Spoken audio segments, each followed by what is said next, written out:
NUG ကအဲ့လိုမျိုးဘိုးနဂါတို့အဖွဲ့ကိုတွားပြီးတော့လူပေါင်းဝပြီးတော့မတရားမှုကိုကျူးလွန်ပြလိုက်ခြင်းအပြင် မင်္ဂလာပါယနေ့ဖြစ်ပွားနေတဲ့သတင်းသုံးသက်ချက်တွေနဲ့မြန်မာပြည်သူပြည်သားအားလုံးသိသိထိုက်တဲ့အချက်လက်တွေကိုတင်ဆက်ပေးနေတဲ့ True Site မြန်မာ Channel မှာကြိုဆိုပါရစေ။လူဦးတော်လိုင်းပါအဲ့တော့တိုင်းသားလက်နက်ကိုင်တပ်ဖွဲ့တွေရဲ့တိုင်းသားဒေါ်လာရေးတွေကိုပြောမယ်ဆိုရင်ကိုဗန်ကြံခံခွင့်ဒန်းတူညီမျှခွင့်ဒါကိုပြန်ကြည့်မယ်ဆိုရင်လေအနစ်ချုပ်တော့ဘာလဲအနစ်ချုပ်တော့တရားမျှတမှုကိုလိုချင်တာပဲကျွန်တော်တို့တိုင်းရင်းသားလူနည်းစုတွေကလူများစုတွေကိုကြည့်တဲ့အခါမှာလူများစုတွေကမတရားမှုဒါမှမတရားအာဏာကိုချုပ်ကင်ထားတယ်အသာစီးယူထားတယ်လူနည်းစုတွေကိုဖိနှိပ်ချုပ်ချယ်တယ်ဆိုတဲ့အမြင်ကြောင့်အောင်ဆောင်ကလိုင်းပါဒီအမြင်ကြောင့်တရားမျှတမှုအတွက်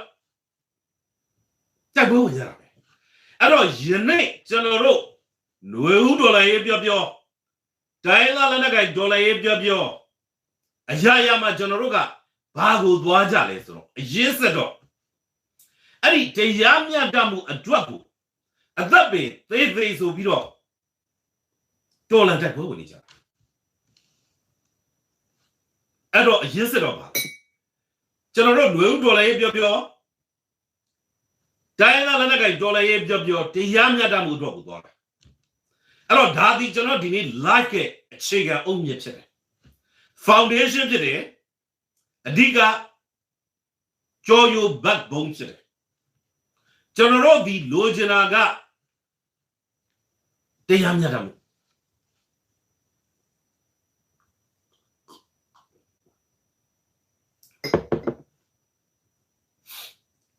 အဲ့တော့နှုတ်တော်လည်းဖြစ်တဲ့အခါကျမှယနေ့လက်သုံးချောင်းထောင်ပြီးတော့ဆန္ဒပြခဲ့တဲ့သူတွေဒီလောက်ကြည့်နေတဲ့အထဲမှာရှိမှာဖြည့်ကြည့်ပေးပါ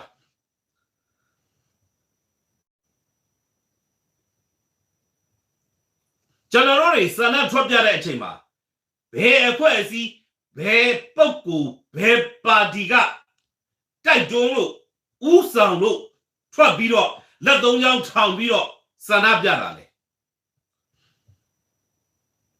ရေးကြည့်ပေးပါဘယ်ကောင်းဆောင်ကရှေ့ကမမထွက်ပြီးတော့အလံကြီးကင်ပြီးတော့ဥဆောင်လို့ထွက်ပြီးတော့ဆန္ဒပြတာလေဘယ်ပါတီကတော့ဥဆောင်ပြီးတော့ဘယ်အဖွဲ့အစည်းကတော့ဥဆောင်ပြီးတော့ပြောလို့ထွက်ပြီးဆန္ဒပြကြတာလေပြောကြည့်ပေးပါဦးအဲ့ဒီအချိန်မှာသေမဲ့ကိစ္စကြတော့လောက်ဒီလားအာဂုံရဟာဟာလားဟမ်ဂုံရထွက်ကြပါလေးစားတယ်ဟာလားနော်ဟုတ်တယ်မလားဘယ်ပါတီဘယ်ကောင်းဆောင်ဘယ်အဖွဲ့အစည်းရှေ့ကနေထွက်လိုက်ပြောဘယ်သူကစော်လို့ဒီလူဦးတော်လိုင်းမှာပြည်သူတွေထွက်လာလဲပြောဖြည့်ကြည့်လူဦးတော်လိုင်းဆိုတာဘလို့ဖြစ်လာလဲဆိုတာဖြည့်ကြည့်ပြည်သူတွေရဲ့စားတာ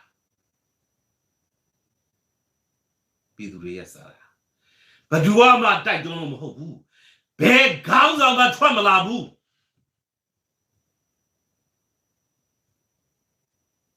ဘယ်ပါတီမှဥဆောင်တာမဟုတ်ဘူး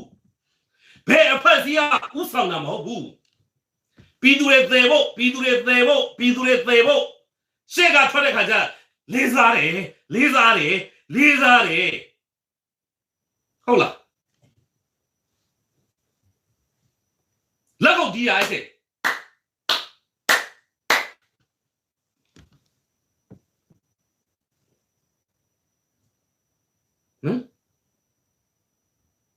နွေဦးတော်လိုင်းဆိုတာပြည်သူကစတာပြည်သူကိုယ်တိုင်ကမွေးဖွားပေးလိုက်တာနွေဦးတော်လိုင်းကြီးအဲ့ဒီနွေဦးတော်လိုင်းရေးကိုဘယ်ပါတီဘယ်အောက်စုဘယ်အစုအဖွဲ့ဘယ်ကောင်မှမပိုင်ဘူးဟာရှင်းလားဒီနွေဦးတော်လိုင်းရေးကိုမွေးဖွားပေးလိုက်တဲ့ပိုင်ရှင်ဖြစ်တဲ့ပြည်သူတွေကပိုင်တယ်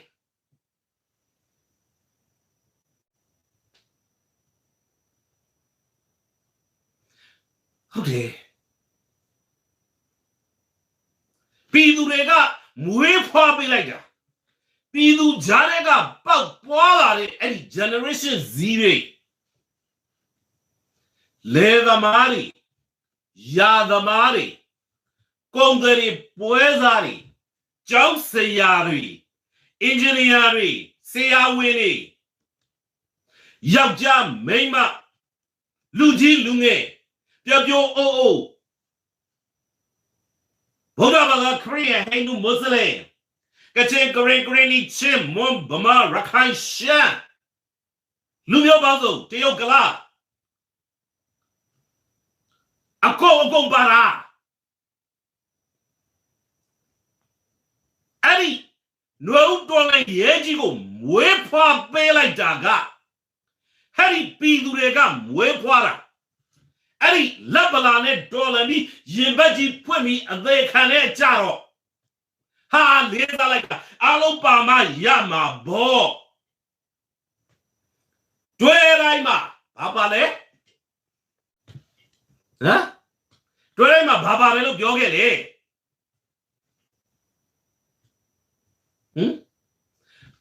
ဒီမှာပါတီရို့ရှိတယ်ထွက်ကြပါရှေ့ကနေခေါင်းဆောင်ကြပါဆိုတော့အဲ့ဒီအချိန်ကအဲ့ဒီပုံကိုယ်ကြီး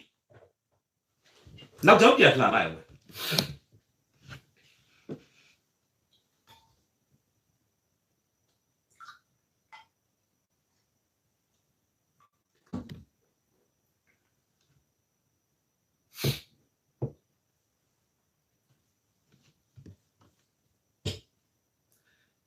2020ရွေးကောက်ပွဲ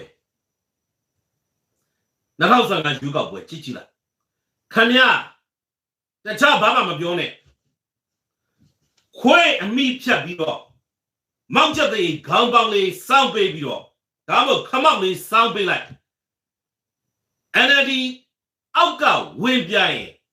နိုင်နေဆိုတာဘဒုမေမေအကုန်သိရှင်းတယ်ဒါအစိုးဆုံးပြီးပြောလိုက် NLD ရဲ့ဒစိတ်ပေါ်ကကတ်သွား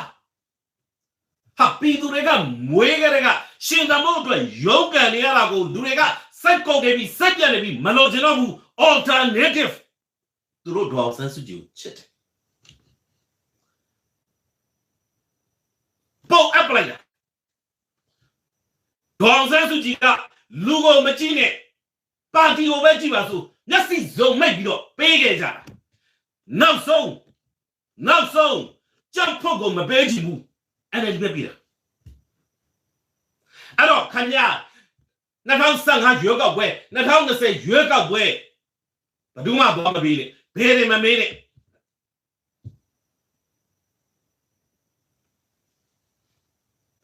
NLD အောက်ကနေပြီးတော့ဝင်ပြိုင်လူတိုင်းလွတ်တော်မှတ်ဖြစ်တယ်ဆိုတော့လူတိုင်းသိတယ်နော်ဟုတ်ပြီနော်လူတိုင်းသိပြောချင်တာကအဲ့ဒီအချိန်မှာအဲ့ဒီရေကိုအောက်မှာရွေးကောက်ပွဲမတိုင်ခင်2015 2020ရွေးကောက်ပွဲမတိုင်ခင်မှာအဲ့ဒီလွတ်တော်ကိုယ်စားလှယ်အဖြစ်ဝင်ပြီးတော့အရွေးခံတဲ့ပုံကိုယ်တွေကဘာလုပ်ကြလဲသေစမ်းပါစီဒီပါလေလုပ်တာဟာပြည်သူတို့ကဘယ်လိုလုပ်မှာအမလေးငိုချင်းချတဲ့လူနဲ့အဲ့ဒီမှာပြောကြတာပြည်သူရှေ့ကပဲမရမယ်ပုံစံလိုဘာလိုနဲ့ဟာစာမွေးစစ်2021ဖေဖော်ဝါရီလ1ရက်နေ့